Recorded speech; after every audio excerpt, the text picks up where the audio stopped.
서울에 어떤 호재들이 있는지 굵직한 개발 사업 위주로 총정리했었죠. 이게 전부가 아닙니다. 그래서 다시 정리했어요. 원래 어느 정도 규모 있는 개발을 할 때는 도시계획위원회, 도시건축공동위원회, 도시재정비위원회, 도시재생위원회 종류마다 뭐 이런 위원회 심의를 엄청 받아야 되잖아요. 24년 1월부터 25년 2월까지 이루어진 서울시 위원회 심의 자료를 모두 다시 보고 정리했습니다. 근본 오브 근본. 사대문 안쪽의 개발 사업들을 소개합니다. 1번 타자는 한국경제신문 바로 앞 서울역 북부역세권 개발입니다. 24년 7월 지구단위 계획 변경할 때의 조감도 기준인데요. 서울역 바로 앞에 이 큰 땅에 컨벤션 센터, 호텔, 업무시설을 넣고 복합 개발한다는 계획이죠. 식당도 좀 많이 넣어주십시오.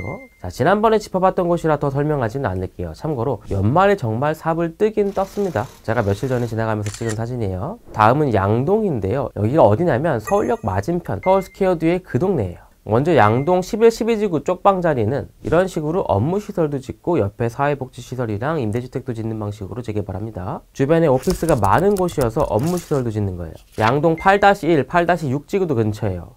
이제 슬슬 이름이 어려워집니다. 자료에 보면은 메트로타워, 서울로 플라자, 서울로 타워가 언급되는데 메트로타워가 서울스퀘어 뒤에 있는 사진에 보이는 이 건물입니다. 어쨌든 이쪽 자리는 장기적으로 업무시설 한 개 동을 만들면서 하부를 이렇게 개방형 녹지로 만드는 게 목표입니다. 빌딩숲 사이의 개방형 녹지는 일본에서 많이 쓰는 방식인데 오세훈 시장이 일본 출장 다녀온 다음에 여기에 감명을 많이 받으셨습니다. 나중에 업데이트된 정비 계획은 이런데 오늘 자료에 개방형 녹지 개념 자주 나올 거예요. 양동 끝이 아닙니다. 양동 4-2, 4-7지구도 있어요. 이렇게 말하면 조금 헷갈려 하시고 아까 사진 사이에 까맣게 보이는 저 건물 힐튼 호텔 자리에 대한 개발 계획입니다. 현대사의 유산인데 정말 철거밖에 방법이 없는 거냐를 두고 여러 가지 이야기가 있었지만 일단 서울시가 짜둔 개발 계획은 이렇다는 겁니다. 업무시설, 숙박시설 하나씩 짓고 남산까지의 통경축을 확보하고 개방형 녹지도 많이 두고 사실 서울역 주변에 뭐가 많아요. 동네 3지구라고 서울역 출입구 있는 삼각주 자리도 업무시설을 짓고 역시 또 개방형 녹지.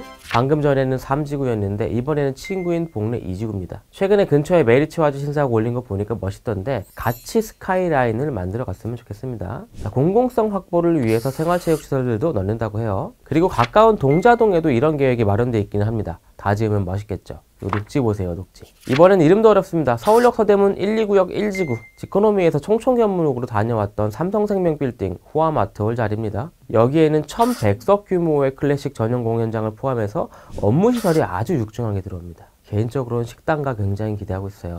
바로 옆에 붙어있는 서소문 10지구의 모습입니다. 제가 계속 말씀드리지만 도시 업무지구를 갈아엎는 김에 보행숲 계속 넣어서 거대한 녹지축을 만들겠다는 게 서울시의 구상이에요. 그래서 조감도나 투시도가 계속 초록초록합니다. 이제 여기는 어디냐면 수송동입니다. 수송 1-2지구 DLENC 옛날 대림산업 본사가 있던 자리고요. 미국 대사관 바로 뒤에요. 짙은 갈색빛이어서 제가 되게 좋아하던 건물인데 DL 본사가 서대문으로 옮긴 뒤에는 옆에 있던 종로구청이 이 건물을 빌려 쓰고 있죠. 참고로 이 동네는 중학천이라는 하천을 살리고 지하에 보행로를 만드는 것도 예정돼 있습니다. 바로 뒤에 있는 수송 1-7지구 코리안리 빌딩도 보죠. 여기도 클래식 공연장이 들어가고 지도 보시면 주변을 이렇게 지하로 전부 있습니다. 냉삼 드시러 을지로 3가 가실 때 건너편 9지구도 이렇게 바뀝니다. 이 건물 뒤가 만선호프예요. 선배 잘못 만나면 끝나고 맨날 한잔 할 수도 있겠죠. 가까운 을지로 2가 1, 3, 6, 18지구도 갈아엎겠다는 계획 자체는 마련돼 있어요. 미래에셋 앞에 약간 어수선한 거기 맞아요.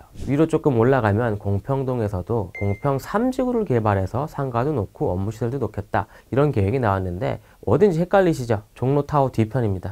제가 다녀왔지만 종로하면 또 젊은매 거리죠. 그 동네입니다. 이 동네를 관수동이라고 부르면 좀 낯선 형님들 계신데 옛날 피아노 거리 쭉 따라 내려와서 청계천 만나는 부분이 관수 8지구예요. 이렇게 공개형 발코니도 두고 저층부는 상가로 꾸밉니다. 저기 종로 3가역 쪽은 관수 3지구인데 여기도 이야 멋있죠.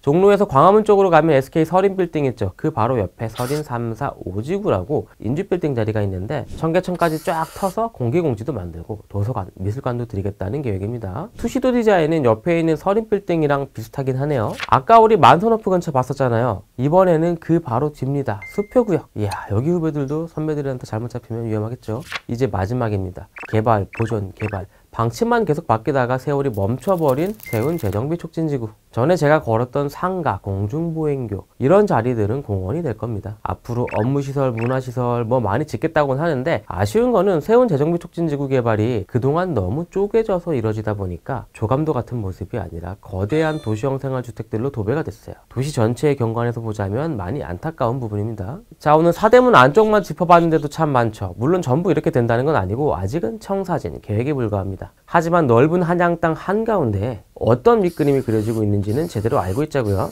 그럼 이만 총총.